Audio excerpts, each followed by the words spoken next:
नमस्कार, आदाब, सत श्री अकाल। मैं हूं आपके साथ हेम सिंह कुशवाहा और आप देख रहे हैं अपना पसंदीदा न्यूज चैनल हमारा राजस्थान।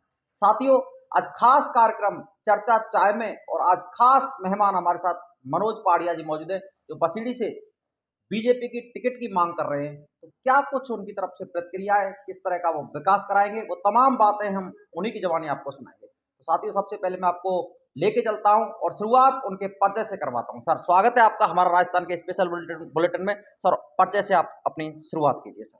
नमस्कार एम सिंह जी, आपको और हमारा राजस्थान के सभी दर्शकों को मेरी तरफ से हृदय की अनंत गहराइयों से नमस्कार। जी। मैं अपना राजनीतिक जीवन छात्र जीवन से ही मैं राजनीति में आया हूँ। 2006, 7 और 8 में मैं विद्यार्थी परिषद में मैं रहा हूँ। जी। उसके बाद में मैंने अपनी एजुकेशन कंप्लीट की और 2013 में पुलिस विभाग में मेरी सरकारी नौकरी लगी और उस 4 दिन की नौकरी में मैंने एक दो ऐसी घटनाएं देखी जिनसे मेरा हृदय विचलित हुआ और उन घटनाओं को देख कर के मैंने उस सेवा से त्यागपत्र दिया। उसके बाद में मैंने जो मेरे ध्यान में एक ही बात आई कि हम उस व्यक्ति का विकास कैसे करें जो विकास की अंतिम पंक्ति में खड़ा हुआ व्यक्ति है, उसके लिए हम क्या कर सकते हैं। तो मैंने इस राजनीति को माध्यम बनाया और मैं भारतीय जनता पार्टी ज्वाइन करके और 10 साल से इसमें निरंतर लगा हुआ हूँ और 10 वर्ष में मेरे पास मैं युवा मोर्चा में जिला मंत्री रहा, जिले का एससी मोर्चा में जिले का उपाध्यक्ष रहा, आईटी सेल में जिले का सह संयोजक रहा, विधानसभा संयोजक रहा मैं सोशल मीडिया विभाग का। उसके बाद में अभी मैं मंडल में जारगा मंडल में महामंत्री हूँ मेन बॉडी में। और ऐसे पार्टी ने जो भी दायित्व और जो जिम्मेदारियां मुझे दी, मैंने उनको पूरी ईमानदारी और कर्तव्य निष्ठा के साथ निभाया। मनोज जी, आपने अपना परिचय देते हुए एक बात कही कि आपने 4 दिन पुलिस विभाग में नौकरी की, उसके बाद में आपने त्याग पत्र दिया। सर, सेक्टर तो और भी थे सर। आप बड़ी सर्विस में सिविल्स में जा सकते थे, डिफेंस में जा सकते थे और पुलिस की नौकरी को छोड़कर सर आपने राजनीति को क्यों चुना? तो एक बात निकल के आती है, आप जनसेवा करना चाहते थे सर उस टाइम। जी आपने बिल्कुल। वर्तमान जो लोगों की स्थिति देखी, तो सर कोई ऐसा अनुभव बताएंगे सर, ऐसी कौन-सी आपने ऐसी स्थिति देखी जिसकी वजह से जनसेवा करने की आपके मन में भावना आई सर? देखिए, उस समय मेरे साथ जो घटना हुई हुँ। उसमें मैंने देखा कि जो वास्तव में पिछड़े हुए व्यक्ति हैं, उनकी कहीं कोई मान सम्मान, कहीं कोई गिनती नहीं होती और उनको जो चाहे व्यक्ति जैसे चाहे लताड़ देता है और जैसे चाहे उनके ऊपर अत्याचार और उनका शोषण होता है। इस चीज़ को ध्यान में रखते हुए मेरे ध्यान में एक बात आई कि यार क्यों ना हम ऐसे लोगों के लिए काम करें और ऐसे लोगों को काम करने के लिए खुद का शक्तिशाली होना बहुत ज़रूरी है। और शक्तिशाली और पावर तभी है जब आप राजनीति में माध्यम बनाओ और जब आप कुछ बन जाते तो ऐसे लोगों के लिए आप कुछ कर पाओगे। तो मैंने राजनीति को जनसेवा का माध्यम बनाया है और ऐसे लोगों के लिए काम करना मेरे जीवन का ध्येय, उद्देश्य और एकमात्र लक्ष्य है कि ऐसे लोगों के लिए मैं कुछ कर पाऊँ अपने जीवन में। तो ये मेरे जीवन का एकमात्र लक्ष्य यही है। मनोज जी, मनोज पहाड़िया एक छोटा-मोटा नाम नहीं है बछड़ी विधानसभा के लिए, एक चर्चित चेहरा है सर और युवाओं की मांग भी है सर। अगर पार्टी बीजेपी पार्टी से आप बिलॉन्ग करते हैं और अगर पार्टी आपको टिकट देती है सर और आप पर विश्वास दिखाती है, सर सबसे पहले आपकी विकास की प्राथमिकता किस तरह का विकास चाहेंगे सर आप बसेड़ी विधानसभा में? क्योंकि एक जो गरीब तबके के लोग हैं वो ज़्यादा निवास करते हैं सर। जी वर्तमान बिल्कुल। स्थिति आप देख सकते हो किसी से छुपी नहीं है। खिलाड़ी लाल बैरवा जी ने किस तरह का विकास कराया है, वो भी आप देख सकते हैं। सर आपकी क्या प्राथमिकता रहेंगी सर? देखिए हेम सिंह जी, बसेड़ी और सरमथुरा जी। दो जगहों को मिलाकर के ये बसेड़ी विधानसभा बनी है हुँ। और दोनों की भौगोलिक परिस्थितियाँ बिल्कुल अलग हैं। जी। बसेड़ी जो क्षेत्र है वो बिल्कुल कृषि के लिए और किसानों के लिए एक आदर्श क्षेत्र है।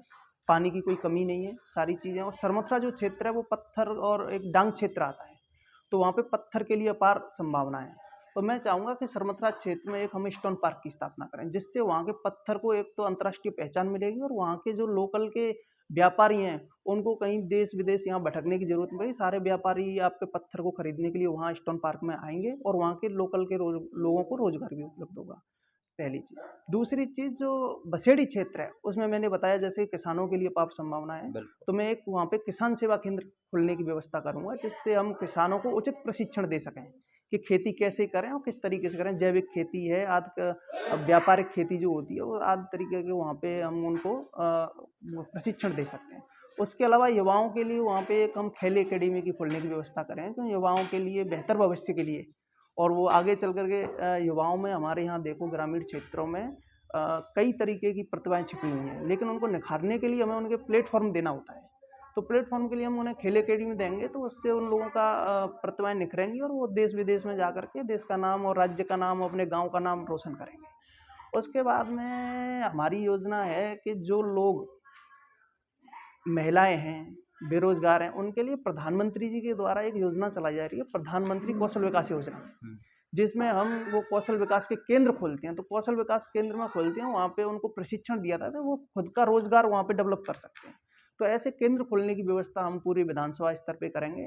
और एक चीज़ किसानों के लिए है कि वहाँ पे जो माइनरें रुकी हुई पड़ी हैं, माइनरें सैंक्शन होगी ना, किसी वजह से उनका सुचारू रूप से संचालन नहीं हो पा रहा है, तो ऐसी माइनरों को हम वापस से शुरू करवाएंगे, जिससे पानी की कमी खेतों के लिए ना हो। एक उप जिला अस्पताल स्वास्थ्य को लेकर के मैं कहूँगा, क्योंकि स्वास्थ्य की हमारे यहाँ पे इतनी अच्छी व्यवस्था नहीं है, तो एक उप जिला स्तर का अस्पताल, जो 100 बेड का अस्पताल होता है, उस तरीके का एक अस्पताल हम खुलवाएं। और हर 10 किलोमीटर के एरिए में, हर पंचायत, कोशिश तो यही होगी पहले चरण में कि 10 किलोमीटर के क्षेत्र में एक प्राथमिक स्वास्थ्य केंद्र खोलें। उसके बाद में प्रत्येक पंचायत स्तर पर हम उसको ले जाएं। और एक पानी की समस्या हमारे यहाँ सरमथरा क्षेत्र में बहुत ज़्यादा है पीने की। तो वैसे ये गजेंद्र सिंह शेखावत जी, माननीय गजेंद्र सिंह शेखावत जी ने जल शक्ति मंत्रालय के तहत हर घर जल योजना के तहत कार्य किए हैं, लेकिन जो पंचायतें उसमें रह गई हैं, उन पंचायतों को उसमें जोड़ें और हर घर तक हम नल से जल पहुँचाएँगे। और एक हमारे यहाँ जो बाढ़ आती है, बारिश के मौसम में बाढ़ आती है पार्वती नदी में, तो उसमें कई पंचायतें में पानी भर जाता है, तो कई पंचायतों से पलायन करना पड़ता है। एक हम उस बाढ़ की समस्या को भी बैठ करके रोड मैप तैयार करेंगे कि कैसे हम उस बाढ़ की समस्या को कम कर सकते हैं। एक चीज़ में, एक बहुत ही अहम और एक मुद्दा अभी उठ के निकल के आया था कुछ ही महीनों में, जैसे बैरवाजी जो विधायक हैं और उन्होंने जो लूट मचा रखी है विधानसभा क्षेत्र में, उससे सरमथरा के क्षेत्रों के जो लोग हैं, उन्होंने उनके विरोध में आवाज़ उठाई। तो उन्होंने कहीं से ये जानकारी निकाली कि सरमथरा जो कस्बा है, जो नगर पालिका क्षेत्र वो बसा हुआ है, वो अधिकतर वन विभाग की भूमि पे बसा हुआ है। जी। तो उन्होंने, जिन लोगों ने उनका विरोध किया, उनको उन्होंने वन विभाग के यहाँ से नोटिस दिलवा दिए कि आपने जो अवैध अतिक्रमण कर रखा है वन विभाग की भूमि पे, इसको खाली करें। जो लोग वहाँ पे 100 200 सालों से रह रहे हैं और उनको एकदम से ये नोटिस दे रहे हैं कि आप इसको, भूमि को, अपने को, मकान को छोड़ करके यहाँ से निकलें, विस्थापित करने की जो योजना बना रहे हैं वो, तो मैं चाहूँगा कि इस परिस्थिति का हम, अगर मुझे पार्टी मौका देती है और मैं विधायक बनता हूँ, हमारी सरकार बनती है, तो मैं ये सारी चीज़ें वहाँ पे विधानसभा में पटल पे रखूँगा, माननीय मंत्री जी से भी, संबंधित मंत्री जी से भी चर्चा करके, और हम सरकार के थ्रू एक सर्कुलेशन जारी करवा करके, एक ऑर्डर जारी करवा करके इस सारी भूमि को आवासीय भूमि में कन्वर्ट करने की व्यवस्था करें। मनोज जी, आपने तमाम तरह का जो डेवलपमेंट है वहाँ का, एजुकेशन का मामला हो, हेल्थ का मामला हो या सड़कों का मामला हो, तमाम तरह के विकास की बात कही। सर, एक प्रश्न मेरा आपसे रहेगा। जी सर, मैंने भी हालत देखे हैं, जो बसेड़ी है वहाँ पर सड़कों की हालत क्या है, किसी से छुपी नहीं है सर। सर, वहाँ पर अधिकांश आवारा गौवंश सर घूमता है। बिल्कुल। उसके लिए अगर आप विधायक बनते हैं सर, कोई प्रतिक्रिया रहती है आपकी? क्योंकि तमाम तरह के एक्सीडेंट सामने आते हैं, आपने भी देखा होगा, 1-2 दिन पहले अभी 1-2 डेथ हुई है वहाँ पर सर। जी। तो अगर आवारा गौवंश के लिए सर आपकी तरफ से कुछ हो जाए सर, तो ऐसी कुछ आपकी सोच क्या रहती है सर? आवारा गौवंश जो है, उसके लिए हमने एक ही योजना बनाई है, गौशाला। जी। गौशाला के लिए क्या है, अभी बसेड़ी में कुछ लोग मिल करके गौ सेवा समिति की स्थापना की है उन्होंने, और वो गौशाला के लिए जमीन आवंटन की सरकार के सामने उपखंड अधिकारी, माननीय उपखंड अधिकारी जी के सामने उन्होंने ज्ञापन दे करके जमीन आवंटन की मांग रखी, लेकिन उसके ऊपर कोई ध्यान नहीं दिया गया, क्योंकि उन लोगों ने इस चीज़ के ऊपर, कोई कांग्रेस सरकार है तो उनका ध्यान जाता ही नहीं है। अगर मुझे मौका मिलता है और ये सारी चीज़ें मेरे ध्यान में पहले से ही हैं, तो हम सबसे पहले सरमथरा और बसेड़ी दोनों ही जगह जमीन आवंटित करके और गौशाला का निर्माण कराएंगे, जिससे जो आवारा गौवंश है वो, उनसे एक तरीके से मुक्ति मिले, किसानों को भी मुक्ति मिले, और सड़क पे जो दुर्घटनाएं हो रही हैं उनसे भी हम इसमें बहुत कमी कर पाएंगे, और गौवंश भी जो बेचारा एक्सीडेंट में होते हैं, उनके भी नुकसान होता है, उनके भी चोटें आती हैं, उनकी भी मृत्यु होती है, उससे भी हमें छुटकारा मिलेगा। और एक ये जो रोडों की स्थिति आपने बताई, रोडों की हालत इतनी ख़राब है हेम सिंह जी कि 70 साल में आज भी बसेड़ी में मूलभूत आवश्यकताओं की बहुत कमी है। आप देखिए, कई गांव आज तक सड़क से जोड़े नहीं गए, तो हम जो प्रधानमंत्री ग्रामीण सड़क योजना के तहत प्रत्येक गांव, प्रत्येक ढाणी को हम उससे जोड़ने की व्यवस्था करेंगे। और 2016 में, एक विशेष में आपसे बात कहूँ, 2016 में माननीय नितिन गडकरी जी ने नेशनल हाईवे की घोषणा की थी, आगरा से जगनेर होते हुए, बसेड़ी होते हुए, नवासलपुर से और कोटा तक। तो मैं अगर मुझे मौका मिलता है तो मैं उस मांग को भी विधानसभा के पटल पे रखूँगा और कोशिश करूँगा कि वो हाईवे जल्दी बने, क्योंकि उस हाईवे में बसेड़ी विधानसभा में होके बहुत हिस्सा गुजरेगा, ज़्यादातर लगभग 30 से 40% हिस्सा बसेड़ी विधानसभा में आएगा उसका। तो उससे हमें क्या होगा कि करौली और आगरा दोनों की दूरी हमारे लिए कम हो जाएगी। वहाँ पहुँचेंगे तो व्यापार में भी सुविधा मिलेगी हमें और आवागमन में भी बहुत सुविधा होगी। सर, अगर कोई आपकी जो विधानसभा के क्षेत्र हैं, जो सरमथुरा है और जी, बसेड़ी है, जी। सर सीधा जाते हैं तो सड़कें खराब हैं सर, तो घूम के आना पड़ता है सर, बिल्कुल। बाड़ी होके आना पड़ता है। जी, जी। सर अगर सीधे आप विधायक बनते हैं तो सीधा जाने की आप सड़कों की अगर माँग रखें, तो सर ज़्यादा बेहतर रहेगा। मैंने जो बताया नेशनल हाईवे जो है, जी, वो बिल्कुल बसेड़ी से नादनपुर होते हुए मासलपुर को होते हुए निकलेगा। जो नादनपुर होते हुए निकलेगा वो हाईवे सीधे सरमथुरा को क्रॉस करेगा। सर और वर्तमान विधायक ने इसकी कोई पैरवी नहीं की सर इन सड़कों को दुरुस्तीकरण अब करने की? वर्तमान विधायक जी को क्या है, कमीशन खोरी से उन्हें फुर्सत नहीं मिली, हुँ, उन्हें पैसा कमाने से फुर्सत नहीं मिली, जनता के विकास के लिए उन्होंने ध्यान गया ही नहीं। जो व्यक्ति जनता को लूटने पे ध्यान कर रहा है वो जनता के विकास के लिए ध्यान कैसे देगा?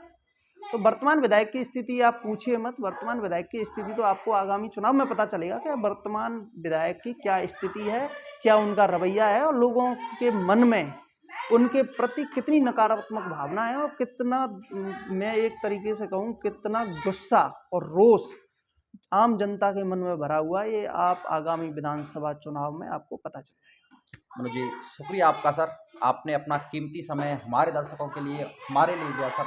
हमारी तमाम अनंत शुभकामनाएँ आपके साथ हैं। तो ये थे मेरे साथ मनोज पाड़िया जी। ये कोई छोटा-मोटा नाम नहीं, बसेड़ी विधानसभा में फिलहाल एक चर्चित चेहरा है, युवा हैं और युवाओं की माँग पर ये लगातार आगे बढ़ रहे हैं। तो फिलहाल के लिए इतना ही, लेकिन आप देखते रहिए हमारा राजस्थान। मैं हूँ हेम सिंह कुशवाहा, हमारा राजस्थान, बसेड़ी, धौलपुर। बहुत बहुत धन्यवाद एम सिंह जी, बहुत बहुत धन्यवाद आपको और आपके दर्शकों को बहुत बहुत धन्यवाद, बहुत बहुत नमस्कार, हृदय की कमी